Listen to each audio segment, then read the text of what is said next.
Welcome back, everybody. It's great to be with you on this Monday, the 4th of June, a brand new day here for SABC News as we relaunch our image and logo, independent, impartial. That's what SABC News stands for now, and that's what we intend to do with the content that we bring you on this morning live. So it's great to be with you.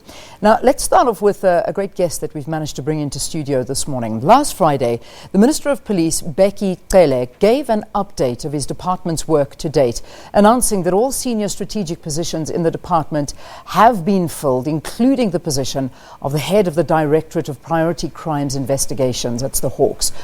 Godfrey Lebeya is now the new head of the Hawks, taking over from Yolisa Matakata, who has been the acting head. Minister Bheki Cele is here in studio to talk about these and other issues. You're welcome to join the conversation at Morning Live SABC. Minister, thank you. We really appreciate your time. Good morning. Good. So there was a big promise made by you when you alluded to what the police are going to be doing, and you said that you have assured South Africans that crime will be reduced. That's the dream of every South African. How do you plan on doing this? Well, thanks, Leanne. Firstly is to make the organization function. You'll remember that quite several strategic positions have not been filled. Your crime intelligence, somebody was suspended there almost for 6 years. The Hawks themselves, for a year, Matakata has been acting. All those now, they've been put on a permanent kind of people that were there. It starts from there.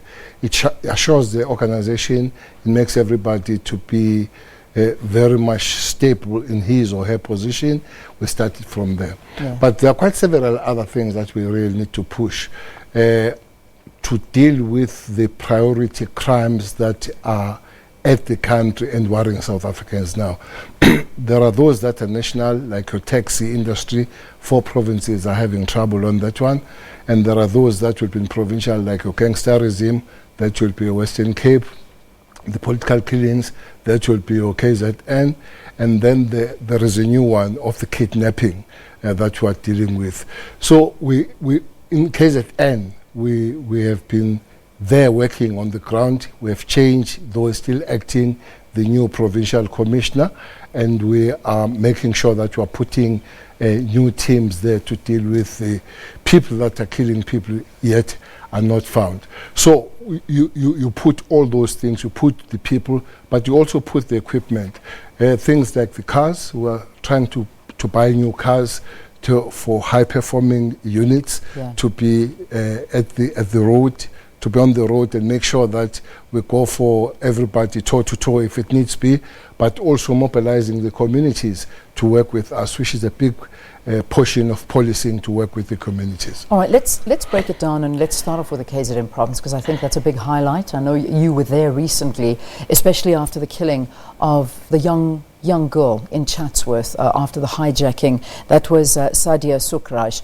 A devastating story. The community up in arms. You, in fact, went to the community. You addressed them. And you did something that was unprecedented during that address. You actually gave out the cell phone numbers of all of the top cops there to the community, saying, you must have direct access to these people and you must phone them. Great, that's a phone number. But how do we protect communities? I mean, this is an innocent life that was lost through a shootout on a street. Let's talk about this particular incident. Yes, Leanne, it was quite a sad story. One went there, I saw the family. Father was really devastated. I find mother much stronger than the father, which is something usually is other way around. But the community quite angry. But I was very much impressed that with all the anger that was shown at the earlier days when people marched to the police station and all, as we spoke, we heard about a 2-hour meeting. We engaged. They gave me the memorandum that I'm trying to answer now. I promised to come back then 14 days. I will be going. I've just been given the date, though it's not sure, but within 14 days.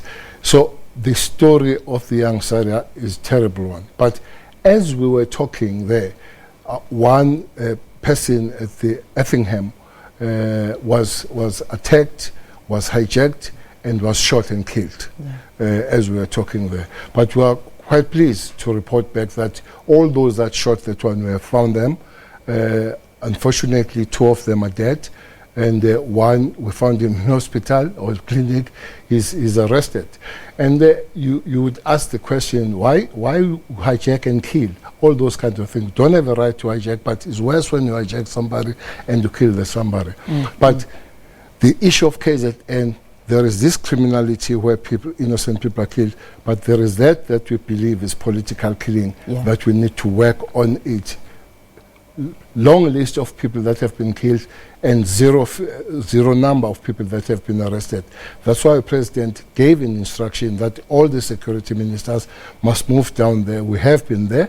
We know almost exactly now what to do. We'll be going there in a week's time to announce the new methods and the new ways that will follow. Because this is a big issue, and that is the so-called killing fields of KZN. I'm going to bring in my colleague Stephen Grootes. We have a link up with SAFM. So, Minister, your interview is also on SAFM as well as Morning Live. Stephen Grootes, welcome again to the show and to your listeners as well. I just want to sort of fill you in on what we've been talking about. I'm not sure if you've been listening, but we're talking about particularly now KZN, the political killings in KZN. I'm not sure if you'd like to pose a question to the Minister as well, Stephen?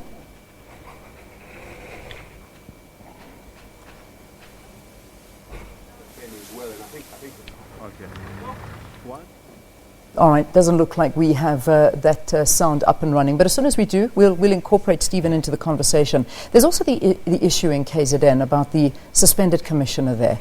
And I think that what I'm picking up from your answers is that there has been an issue when it comes to the upper levels of management of police. And this, of course, has infiltrated down to the levels of policing and patrolling streets and all of the issues that have been going on, which has led to instability within the police force. We know this. But KZN is one instance. We've got our commissioner there who is now going the constitutional court route. This is the suspended commissioner, Mamanye Ngobeni. What's the latest there? What's happening? I would have preferred that did not happen, because as you say, once the instability is up there, that goes down to the forces that are patrolling the street and all that. We have an outstanding meeting with her. We'll be meeting soon. She has requested to see me. Unfortunately, I haven't got time, but I'm trying to find the space there. It will be better to know so that you get a permanent person. If she comes back, that's fine. She wins the cases. That is going to the Constitutional Court is okay, but somebody must be there on permanent basis, because if you are not there on permanent basis, you don't put your vision at a longer term and the medium term, so you don't know what happens to you tomorrow, and you begin to destabilize everybody around you. I hope that will be sorted out and sorted out soon. All right. Minister, we're going to take a quick break. When we return, cash and transit heists. We need to talk about them. There seems to be an increase in these cash and transit heists, which I don't know if they're getting the better of the police force, but it certainly looks that way. I want you to speak about that. I also want you to speak about the issue of opening up high-profile cases and reprioritizing them. A big statement you also made over the weekend, particularly Senzo Meia. Stay tuned. This is all coming up right here on Morning Live.